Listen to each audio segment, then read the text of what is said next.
নমস্কাৰ জিআৰজি ব্লগলৈ পুনৰবাৰ সকলোকে স্বাগতম জনাইছোঁ। আজি আমি আলোচনা কৰিবলৈ লৈছোঁ মুখ্যমন্ত্ৰী মহিলা উদ্যমিতা অভিযান সম্পৰ্কত।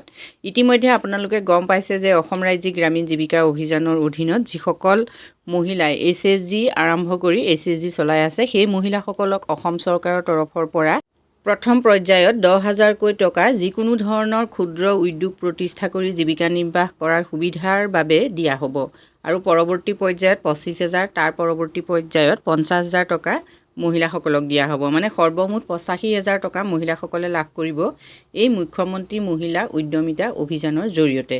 তাৰে 10,000 টকা মহিলাসকলে লাভ কৰিব, যিটো টকাৰ বাবে কোনো ধৰণৰ সুদ দিব নালাগে। সম্পূৰ্ণ 10,000 টকা মহিলাসকলে পাব চৰকাৰৰ তৰফৰ পৰা সাহায্য হিচাপে। মুখ্যমন্ত্ৰী মহিলা উদ্যমিতা এই অভিযানৰ বাবে ইতিমধ্যে প্ৰপত্ৰসমূহ চৰকাৰৰ তৰফৰ পৰা দিয়া হৈছে আৰু মুখ্যমন্ত্ৰী মহোদয়ে কোনটো দিনত কোনটো ডিষ্ট্ৰিক্টত প্ৰপত্ৰসমূহ দিয়া হ'ব সেই সম্পৰ্কতো ঘোষণা কৰিছিল আৰু সেই সম্পৰ্কে মই আগতে ভিডিঅ' দিছোঁ, আপোনালোকে মোৰ প্লেলিষ্টত গৈ চাব পাৰে।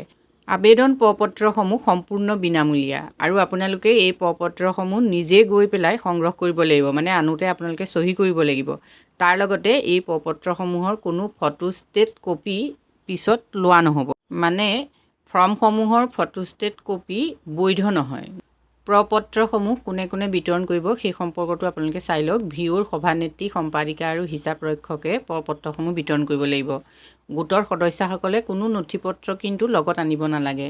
কোনবোৰ গোটে এই ফৰ্মখন পাব আপোনালোকে চাওক। কেৱল লোকচ আৰু NRLM MISত যিবিলাকৰ ৰেজিষ্ট্ৰেশ্যন আছে সেই গোটসমূহেহে মুখ্যমন্ত্ৰী মহিলা উদ্যমিতা অভিযানৰ ফৰ্ম লাভ কৰিব। প্ৰতিটো গোটক ফৰ্ম বিতৰণ কৰোঁতে ভিঅ'ই এখন ৰেজিষ্টাৰ লিখি ৰাখিব লাগিব।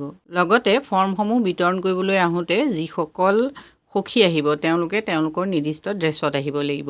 আজিৰ পৰা যিহেতু ফৰ্মসমূহ বিতৰণ কৰা হৈছে, আজি 18 জানুৱাৰী শিৱসাগৰ, চৰাইদেউ, ডিব্ৰুগড়, যোৰহাট, তিনিচুকীয়াত ইতিমধ্যে ফৰ্ম বিতৰণ কৰা হ'ল।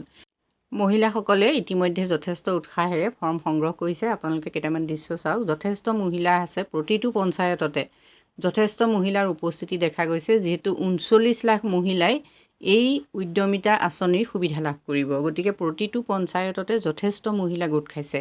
কালিলৈ 19 জানুৱাৰীত মাজুলী, লখিমপুৰ, ধেমাজি আৰু গোলাঘাটত প্ৰপত্ৰ বিতৰণ কৰা হ'ব। 20 জানুৱাৰীত কাছাৰ, কৰিমগঞ্জ, হাইলাকান্দি, কাৰ্বি আংলং আৰু ডিমা হাছাওত প্ৰপত্ৰসমূহ বিতৰণ কৰা হ'ব।